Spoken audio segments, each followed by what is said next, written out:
Estamos de volta no programa Direito e Globalização, hoje discutindo o Simples Nacional, a emenda complementar 147 de 2014, que mudou muita coisa. E no intervalo aqui chegaram mais perguntas aqui, tem duas perguntas. Uma eu vou me permitir responder. Fique à vontade. E a primeira pergunta é da Valquíria, a Valquíria é do Tatuapé, do bairro Tatuapé, Zona Leste, lá onde começa a Zona Leste, não é isso? Sim. E ela pergunta, qual é a sua avaliação sobre o atual nível dos cursos de contabilidade? Olha a responsabilidade, hein? Principalmente aqueles do interior. Bom, Valquíria. Na minha singela opinião, eu acho que eu sempre penso que pode ser mudado, né? Ser melhorado. Os cursos, eles, agora pelo Conselho Regional, ele está fazendo a avaliação dos profissionais e ter o curso de suficiência, então esses cursos eles têm que sempre ser reavaliados, sempre tem que ser melhorado. A própria condição do profissional de ser exigido deles cada vez mais capacitação técnica, tem colocado para as classes, para as entidades, trazer algo moderno. Então, eu creio que todo esse contexto, essa mudança até de comportamento das pessoas, isso sempre tem que ser aprimorado, tem que ser melhorado. E eu creio que isso a própria sociedade está esperando também das instituições. As pessoas estão buscando isso. Então, hoje o ensino, ele mudou muito em relação ao que a gente teve há tempos atrás, tem melhorado e eu creio que vai melhorar muito mais. Mas eu acho que esse fenômeno, me permita, não é só um fenômeno que diz respeito à contabilidade. Eu acho que a faculdade de Direito, a curso de Medicina, as diversas coisas. Houve um boom na educação. Verdade. E se universalizou o acesso ao ensino superior, todavia eu acho que descuidou-se um pouco da qualidade. Teve o foco na quantidade, então abriram faculdade, tudo quanto foi jeito, mas a qualidade desses profissionais deixa a desejar. O que gera, na verdade, uma grande frustração para aquele jovem que vai para uma faculdade, quer se formar, quer exercer sua profissão, Exato. E não consegue. E isso é mais nítido na advocacia. Porque nós temos uma cláusula de barreira chamada exame de ordem. E a pessoa não passa. Como exame de suficiência. E não passa. E aí, vocês têm esse exame também? Sim, agora? Foi implantado? Foi. O Conselho Regional ele tira e volta. Para esse ano ele está vigente. Nesse momento está vigente. E a pessoa se frustra um pouco, mas é um risco, por exemplo, você ter um mau profissional de contabilidade, um mau profissional na advocacia, exercendo livremente sua atividade. As atividades. É meio complicado. Agora, tem uma pergunta aqui mais cabeluda, que é do Kleber. O Kleber é de outra cidade, onde a gente chega, que ele é de Guarulhos. Ele pergunta, quais seriam as suas sugestões para uma possível redução da carga tributária brasileira, e que fosse bom para ambas as partes, o contribuinte e o governo? Olha, Kleber, você fez uma pergunta, isso aqui na verdade não é um programa que vai te responder, é um congresso e ainda não vai chegar a conclusão nenhuma, viu? Você me perdoa, Kleber, eu gostaria de ter a resposta para você e para o país, inclusive, né? Mas eu não tenho essa resposta, não. Eu acho o seguinte, a possível redução da carga tributária se dá com a universalização dos contribuintes. Hoje, por exemplo, você incluindo 140 atividades diferentes no Simples, você está tirando pessoas da informalidade. E é complicado você, assim, falando português, claro, aquele pequeno empresário, aquele pequeno comerciante, aquele pequeno prestador de serviço, aquela pessoa que está na sonegação é muito ruim, porque ela não consegue ter crédito, não consegue comprar um carro, que não comprova a renda, vive à margem da lei, não é isso que as pessoas desejam. Então, você facilitando a vida dele, você está fazendo isso, você está mantendo a coisa boa para o contribuinte, como você mesmo disse, e boa para o governo, para ambas as partes. Então, eu acho que o caminho sempre vai ser o caminho da ampliação e da simplificação. Eu creio que sim, do jeito que está, não está dando. Agora, outra é o governo gastar com critério o dinheiro e parar com essa roubalheira que está por aí, que está insuportável. O resultado teve aí nas eleições, né? A gente viu o resultado aí no primeiro turno e vamos ver o que vai dar no segundo turno, né? Mas aqui no programa político eleitoral a gente não vai se manifestar sobre isso. Mas voltando, a gente passou por um ponto aqui Já esbarramos umas 2, 3 vezes nele. Foi. Você começou a falar, eu cortei, falei, não, e agora virou o assunto do terceiro bloco, que é o seguinte, eu sou uma pequena empresa, um escritório de advocacia, por exemplo, eu tenho funcionário, estou criando um exemplo, eu tenho advogados que trabalham comigo, tenho secretária, eu tenho uma série de funcionários, eu opto pelo simples, ter uma redução da carga tributária no simples. E como é que fica a minha folha de pagamento? O INSS é reduzido, a parte empresa, estou falando. É reduzida a parte empresa? Não é reduzida, é aumentar. Como é que fica essa parte toda da folha que é responsabilidade do empregador? Esse é um ponto que ele é bastante vantajoso até do aspecto de planejamento tributário, porque o simples, ele acaba sendo vantajoso em virtude de uma empresa ela ter mais funcionários registrados e outras empresas que não tenham funcionários. Então, o sistema de tributação das empresas que têm o limite de faturamento, que se enquadra dentro do percentual do simples e que tem funcionários, ele é vantajoso porque a empresa ela deixa de pagar em média, 25 a 28,5% sobre do INSS folha. Sobre a folha, que seria um gasto total da empresa, ela deixa de recolher para o governo e ela recolhe o imposto único através só de uma guia e ela não paga esse encargo todo e isso é revertido para a própria empresa, porque ela tem condições de se manter em concorrência dentro do mercado. Ela, por ser pequena, ela tem outras condições para poder estar concorrendo com grandes empresas e dando condições até melhores para os funcionários, Sem de dúvida. Benefícios. Ou podendo empregar mais, né? Empregar mais. E sair da informalidade, que às vezes contrata sem carteira, né? Sim. E é um risco que a gente conhece, a gente é da área, conhece, sabe que a pior coisa que possa fazer hoje é você assinar meia carteira, você vira sócio do seu funcionário, amanhã você está no Justiça do Trabalho lá.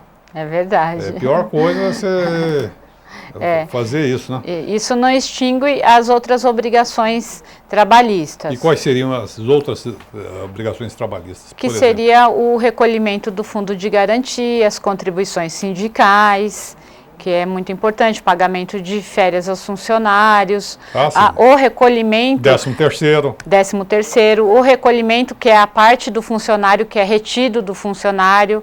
Então, esse deve ser recolhido para o INSS, porque a falta desse recolhimento, ele pode também te excluir da opção do simples, tá? Porque seria a apropriação indébita.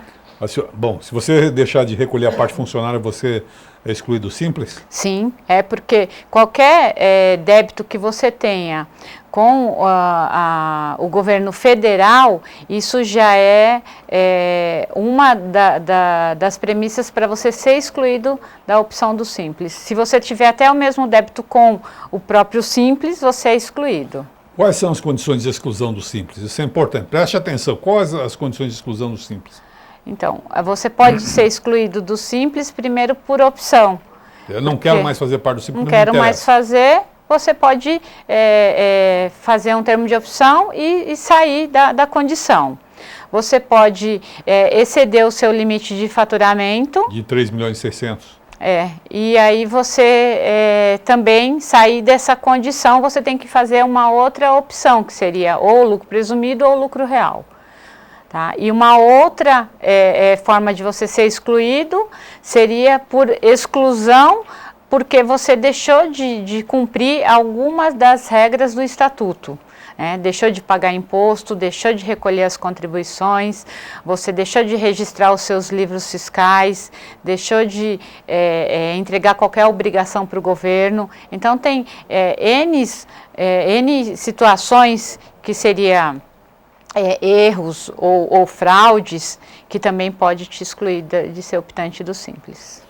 Como recomendação, qual recomendação você daria a uma pessoa que está entrando, a um empresário que hoje está optando pelo simples?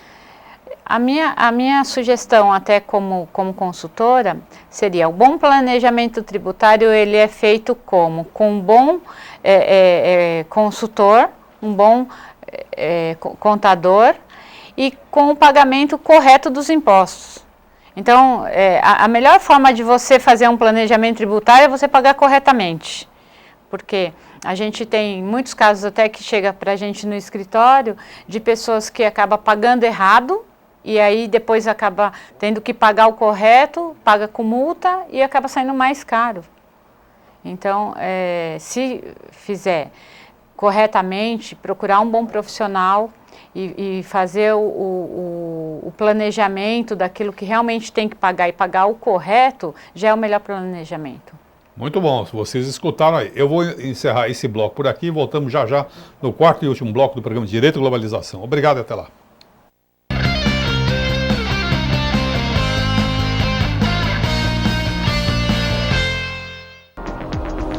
Você pode assistir a TV aberta pelos canais 9 da NET e 186 da Vivo TV. Saiba mais em www.tvaberta.tv.br. TV Aberta São Paulo, a emissora comunitária da maior cidade do Brasil. Este programa tem o apoio cultural da Editora Saraiva e com o apoio científico do Instituto Brasileiro de Ciências Criminais. O programa Direito e Globalização é uma iniciativa da Comissão de Direitos Humanos da Ordem dos Advogados de São Paulo. Venha fazer parte da família TV Aberta. Entre em contato conosco pelo telefone 3868-2802 e saiba como trazer o seu programa para ser exibido aqui na nossa programação através de uma associação sem fins lucrativos. Não perca essa oportunidade de estar com mais de 3 milhões de telespectadores. TV Aberta São Paulo, a emissora comunitária da maior cidade do Brasil. Acesse o site da TV Aberta São Paulo, www.tvaberta.tv.br. Vídeos. Olá, a partir de... Notícias. Promoções. Assista a nossa programação em tempo real e faça sua pergunta para os programas ao vivo. Participe da emissora comunitária da maior cidade do Brasil. Acompanhe os programas ao vivo da TV Aberta São Paulo. Toda terça-feira às 19 horas, Direito e Globalização. Quarta-feira às 19 horas, Câmara Aberta Sindical. E quinta-feira ao meio-dia, o Em Cartaz. Faça perguntas ou comentários pelo site durante o programa ao vivo. Participe! Vou falar para vocês de casa, nós estamos ao vivo e pelo telefone. TV Aberta São Paulo, a emissora comunitária da maior cidade do Brasil.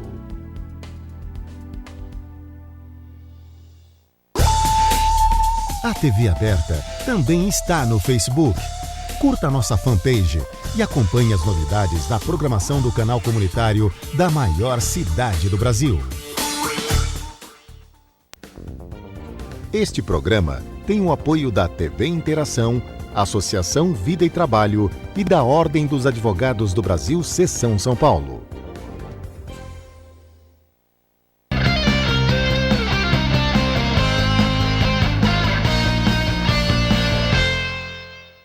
Estamos de volta no quarto e último bloco do programa Direito e Globalização. Hoje, discutindo o super simples. Lembrando a você de casa que estamos ao vivo, faça sua pergunta pelo telefone 3877-0078 ou pelo site tvaberta.tv.br. Nós falamos vários aspectos do super simples aqui. Agora, o advogado, vamos focar no advogado. O advogado, ele tem um colega recém-formado, ele quer montar um escritório de advocacia e ouvir o recado. Eu acho vantajoso entrar no super simples. Como ele deve proceder? Ele não tem sociedade, está formando a sociedade agora. Tá. Ele primeiro tem que... A Lei Complementar 147, ela até facilitou, ela colocou isso agora no Estatuto, porque ela facilitou a abertura das empresas, de micro e pequena empresa, que antes ela tinha uma burocracia, que tinha um prazo, que ele era até longo para ser aberto, então os profissionais até esperavam um determinado tempo para poder aguardar a abertura, sair o CNPJ, e agora não, o Estatuto, por ser simplificado, demora até 4 dias. Olha só, ó. É uma vantagem dessa lei complementar. Então, ele ia abrindo, tirando o CNPJ, com o contrato social em mãos, ele é feita essa opção no site da Receita Federal. No momento da abertura. No momento da abertura. Mas já está valendo para esse ano? Para esse ano, essas novas atividades, não. Ela é feita a opção agora. Nisso. Ele faz opção agora Agora, a partir de 1º de janeiro de 2015. E de agora até 1º de janeiro de 2015, como é que ele faz? Se ele abrir agora, aí ele ainda está sujeito à tributação anterior. Pelo presumido. Seria pelo presumido. Tá. Abrindo, ele